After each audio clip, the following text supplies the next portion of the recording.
नमस्कार, ये है सनातनी आवाज़ और मैं हूँ आपके साथ तनु शर्मा।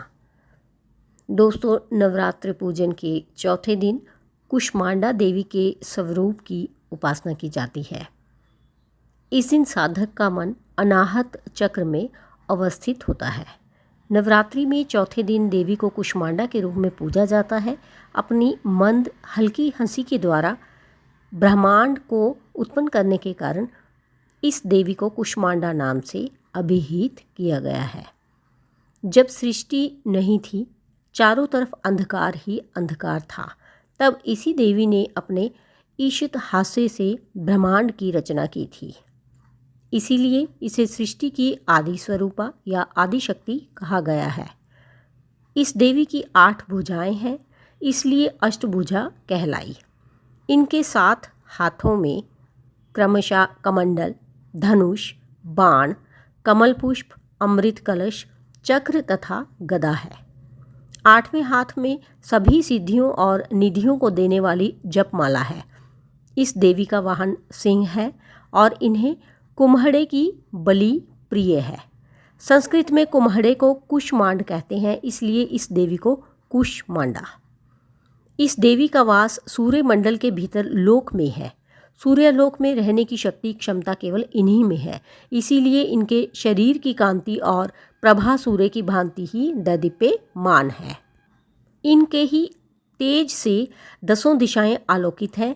ब्रह्मांड की सभी वस्तुओं और प्राणियों में इन्हीं का तेज व्याप्त है। अचंचल और पवित्र मन से नवरात्रि के चौथे दिन इस देवी की पूजा आराधना करना चाहिए। इससे भक्तों के रोगों और शोकों का नाश होता है तथा उसे आयु, यश, बल और आरोग्य प्राप्त होता है। ये देवी अत्यंत सेवा और भक्ति से ही प्रसन्न होकर आशीर्वाद देती हैं। सच्चे मन से पूजा करने वाले को सुगमता से परम पद प्राप्त होता है।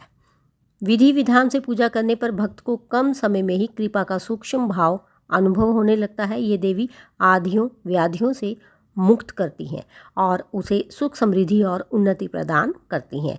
अंततः इस देवी की उपासना में भक्तों को सदैव तत्पर रहना चाहिए। माँ कुष्मांडा का मंत्र और पूजा विधि। पूजा की विधि शुरू करने से पूर्व हाथों में फूल लेकर देवी को प्रणाम करना चाहिए तथा पवित्र मन से देवी का ध्यान करते हुए सुरा संपूर्ण कलशम रुधिराप्लुतमेव च दधाना हस्तपद्माभ्याम कुष्मांडा शुभदासतु में नामक मंत्र का जाप करना चाहिए। पूजा विधि। साफ वस्त्र धारण करें। देवी को पंचामृत से स्नान करवाएं। शुद्ध घी का दीपक जलाएं। इसके बाद लाल फूल, कुमकुम और पीले चंदन का तिलक लगाएं।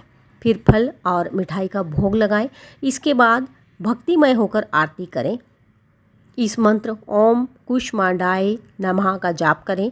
पूजा में हुई गलती के लिए क्षमा प्रार्थना करें। अंत में शंख नाद करते हुए पूजा समाप्त करें। प्रसाद को गंगा जल से उसकर फिर घर के सदस्यों के साथ अन्य लोगों में बांटें। तो दोस्तों, आज बस इतना ही। मुझे दीजिए अनुमति, फिर मिलती हूँ। धन्यवाद।